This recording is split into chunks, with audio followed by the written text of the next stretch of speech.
a glimpse inside the mind of a serial murderer. The BTK killer terrorized Wichita, Kansas for 3 decades. Now in a jail, you'll hear directly from him how and why he committed these gruesome crimes. Here's Dateline NBC's Edie Magnus. BTK seemed uncatchable.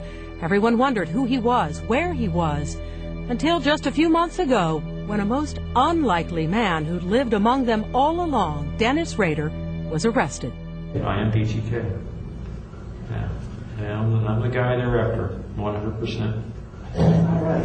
This interview, obtained by Dateline after it was done, was conducted by a Harvard-trained forensic psychologist, Robert Mendoza, who performs more than 100 evaluations for criminal and civil cases each year.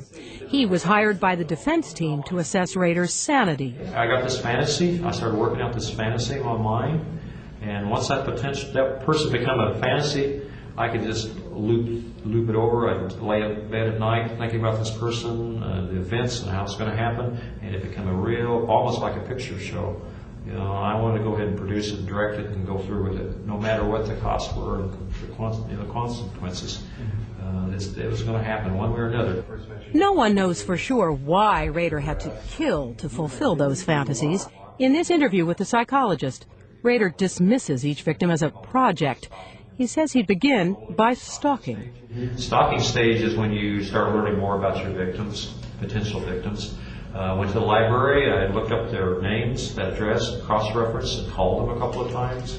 Drove by there whenever I could. And each time he struck, Rader said he was armed with what he calls his hit kit. And your hit kit contained what? Plastic bags, rope, tape, knife, gun. All those wouldn't be in the kit, they'd be where I could have them in the house and gather them up. Tools that would come to define the work of BTK. The victims were often discovered bound with tape or rope tied in unusual knots. In his jailhouse interview, Rader blamed his murder spree on that mysterious force he has always claimed was way beyond his control, Factor X. Something that's, I use it, I actually think I'm maybe possessed with demons. I was dropped on my head when I was a kid. I've talked to some theological Christian people, and some of those people are really strong. They actually think, well, the Bible says that there's demons within you or can come into you. That's the only thing I can figure out. I have,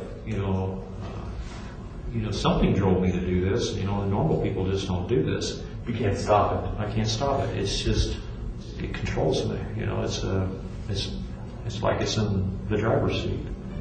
10 innocent people murdered to satisfy the twisted needs of one selfish man.